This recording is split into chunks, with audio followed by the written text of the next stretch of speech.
Hello everyone, this side Manoj sir, Science and Maths Educator. Welcome to the online classes. Students, हमने chapter number first complete कर लिया था। मैंने book में आपको फिलअप्स और ट्रू फॉल्स करने के लिए बोला था। आई होप आप लोगों ने कर लिया होगा और नहीं किया है तो जरूर कर लेना आप लोग। आज हम नया चैप्टर स्टार्ट करने जा रहे हैं जो फर्स्ट चैप्टर से ही रिलेटेड है ना।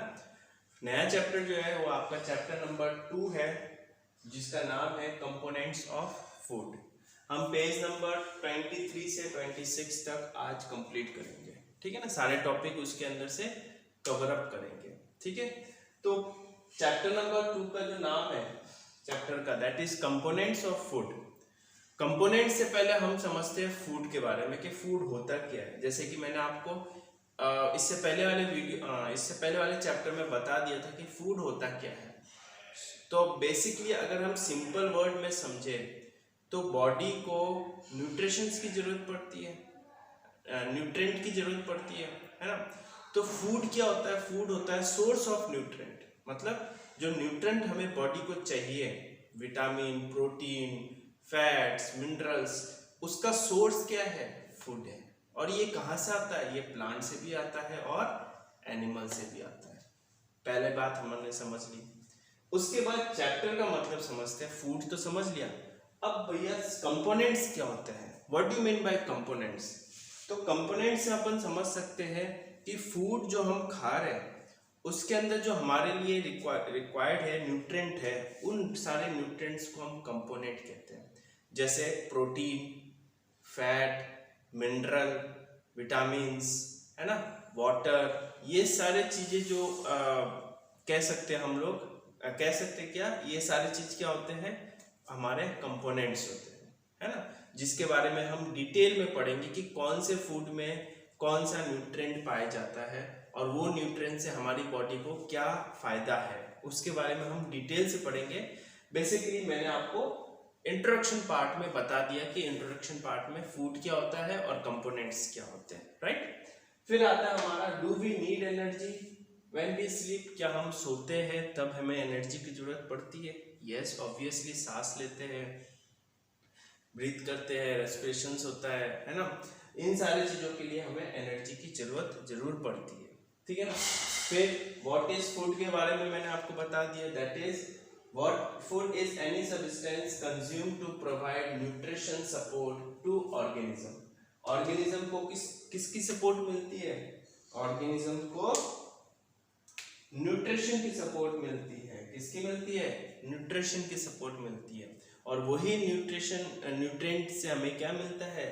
हमारी बॉडी रिपेयर होती है, कहीं लग जाता है, घाव वगैरह हो जाता है तो सही हो जाता है ना।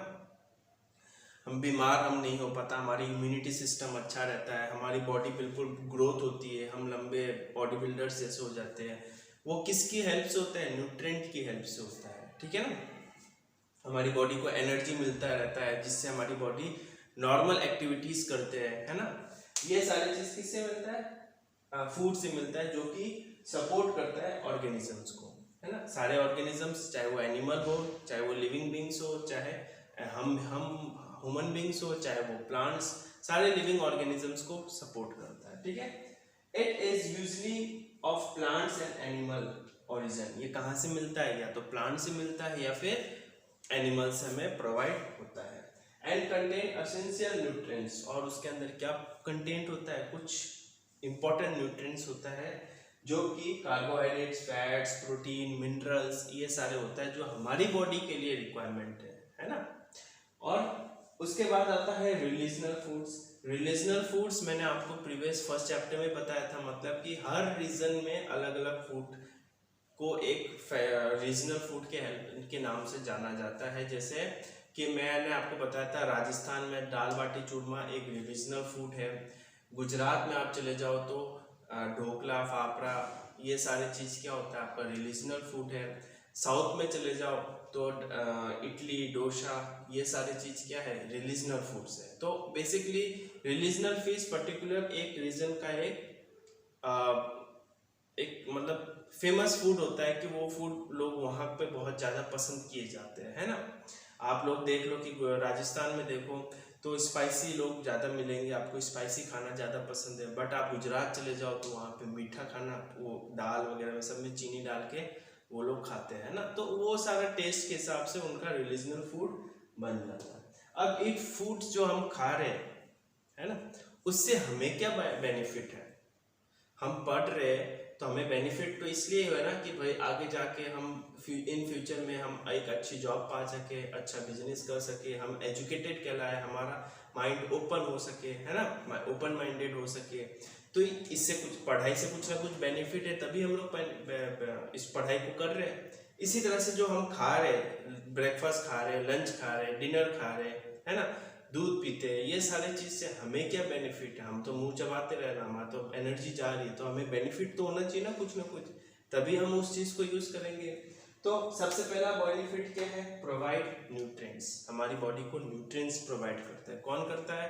फूड करता है। क्यों करता है? क्योंकि फूड को क्या, बॉडी को क्या चाहिए? एनर्जी चाहिए, ग्रोथ चाहिए, डेवलपमेंट चाहिए, है ना, मेंटली हेल्थ चाहिए। ये सारी चीज किससे मिलेगी? न्यूट्रिएंट से मिलेगी। और ये न्यूट्रिएंट कौन प्रोवाइड करता है? फूड प्रोवाइड करता है। ठीक है, आगे देखते हैं growth and development of body. Body के ग्रोथ एंड डेवलपमेंट करना, प्रोटीन खाते हैं तो उससे क्या होता है? बॉडी बिल्डर्स जो होते हैं वो प्रोटीन्स वगैरह ज़्यादा कंज्यूम करते हैं, जिससे उनकी बॉडी क्या होती है? ग्रोथ होती है। ठीक है, अगला देखते हैं हम डिजीज रेजिस्टेंस। डिजीज रेजिस्टेंस का मतलब होता है डिजीज से हमें बचाना। हमारे एटमॉस्फेयर में बहुत से वायरस है, बहुत से बैक्टीरियाज है जो हम सांस लेते हैं उसके थ्रू हमारी बॉडी में जाता है। अगर हमारी बॉडी का इम्यूनिटी सिस्टम अच्छा नहीं होगा, है ना, तो बहुत जल्दी हम बीमार पड़ने लग जाएंगे, जुकाम वगैरह, वायरल फीवर होना स्टार्ट हो जाएगा। इस वजह से हमें बोला जाता है कि अच्छा खाना खाओ, हेल्दी खाना खाओ, ताकि क्या है, हमारी बॉडी का इम्यूनिटी सिस्टम अच्छा हो सके। ठीक है ना, आगे हो गया। उसके बाद होता है प्रोवाइड एनर्जी। एनर्जी प्रोवाइड करना, ऑब्वियसली मैं अभी जैसे आपको पढ़ा रहा हूँ, आप लोग घर पे पढ़ रहे हैं और मैं कुछ काम कर रहा हूँ, आप होमवर्क करो, कुछ भी एनी का वर्क, एनी एक्टिविटीज जो भी हम कर रहे हैं, उसके लिए क्या चाहिए होता है? एनर्जी चाहिए। और एनर्जी कोई हमारे अंदर नेचुरली तो है नहीं, हम उस एनर्जी को कंज्यूम करने के लिए, उस एनर्जी को लेने के लिए हम क्या करते हैं? फूड का कंजप्शन करते हैं। ठीक है ना, यहाँ तक होने के बाद में हम चलते हैं कंपोनेंट्स ऑफ फूड्स, जो कि पूरा का पूरा चैप्टर ही है इसके ऊपर, कंपोनेंट्स ऑफ फूड। अब फूड में देखो, हर फूड जो होता है उसका एक अलग टेस्ट होता है, उसमें अलग अलग चीजें पाई जाती है। अगर एक ही फूड के अंदर सारे न्यूट्रिएंट पाए जाते हैं, फॉर एग्जांपल कि मान लो मैंने एप्पल लिया, एप्पल के अंदर सारे न्यूट्रिएंट्स हैं, carbohydrate, protein, vitamins, minerals, fat सब है, तो मुझे और फूडों की जरूरत ही नहीं पड़ेगी। मैं तो 24 घंटा क्या खाते रहूँगा? एप्पल ही खाते रहूँगा, क्योंकि बॉडी को सारे न्यूट्रिएंट मिल रहे हैं। बट ऐसा नहीं होता है। क्यों? क्योंकि हर फ्रूट्स में या वेजिटेबल्स में अलग अलग न्यूट्रिएंट्स पाए जाते हैं।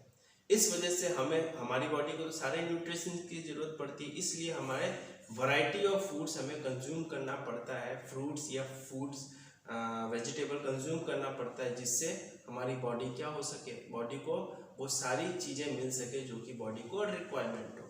ठीक है, तो food items vary in their taste for the two reason. पहला है वे ऑफ कुकिंग, किस तरीके से वो कुकिंग किया जा रहा है, कौन कौन सी स्पाइसेस उसमें डाले जा रहे हैं, किस तरीके से, कौन कौन से इंग्रेडिएंट से वो बना है। पहला तो ये है, उसका टेस्ट का डिपेंडेंट है।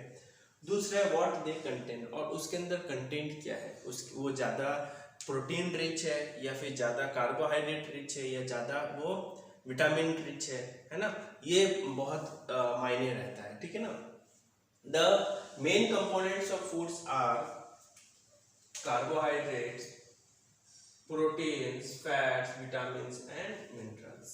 यही चीजें जो होती है हमारी बॉडी को चाहिए होता है फॉर प्रॉपर हमारी डाइट को बैलेंस रखने के लिए। ठीक है, उसके बाद आता है कंपोनेंट्स ऑफ फूड्स। अब ये सारी चीजें तो चाहिए होता है, मगर इनका कुछ ना कुछ फंक्शंस तो होगा, है ना, फंक्शन होगा तभी हम लेंगे। अब मुझे इस मार्कर की जरूरत है तभी मैं मार्केट से परचेज करके लाया हूँ, अब जरूरत ही नहीं है तो मैं फ्री में थोड़ी ना चीजें लेके घर पे रख दूंगा। तो जो कार्बोहाइड्रेट, प्रोटीन्स, फैट्स हम जो कंज्यूम कर रहे हैं, उनका हमारी बॉडी में क्या फंक्शन है, बॉडी में क्यों चाहिए वो सारी चीज, वो हम आगे देखते हैं।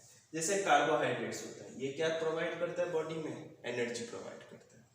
Fats, give more energy as compare to carbohydrates. मतलब कार्बोहाइड्रेट्स एनर्जी तो प्रोवाइड करता है, मगर जो फैट होता है वो ज्यादा एनर्जी प्रोवाइड करता है किसके कंपैरिजन में, कार्बोहाइड्रेट्स के कंपैरिजन से। ठीक है। विटामिन्स और minerals for growth and development, हमारी बॉडी की ग्रोथ, हमारी बॉडी का डेवलपमेंट, मेंटल हेल्थ, ये सारे चीज के लिए विटामिन्स और मिनरल्स की जरूरत पड़ती है। ठीक है ना। Proteins for help in buildings and repair, body buildings, body proteins जो होते हैं जैसे मीट हो गया, एग हो गया, है ना, फिश हो गया, उसके अंदर हाई अमाउंट ऑफ प्रोटीन पाया जाता है जिससे बॉडी की बिल्डिंग होती है। बॉडी बिल्डर्स जितने भी होते हैं उनको प्रोटीन रिच खाना खाना पड़ता है ताकि उनकी बॉडी को ज़्यादा से ज़्यादा प्रोटीन मिल सके और उनकी बॉडी ज़्यादा से ज़्यादा ग्रोथ हो सके उनकी बॉडी का। ठीक है। आगे देखते हैं हम लोग। हाँ, यहाँ तक होने के बाद में आपका पेज नंबर 27 पे एक असाइनमेंट है जिसके 2 क्वेश्चन है ना। उन 2 क्वेश्चन में से आपको सिर्फ और सिर्फ फर्स्ट क्वेश्चन का तीनों पार्ट कंप्लीट करना है, that is what is food, आप ये आंसर लिख देना। What are the components of foods, the main components of foods are vitamin, carbohydrates, second part ये।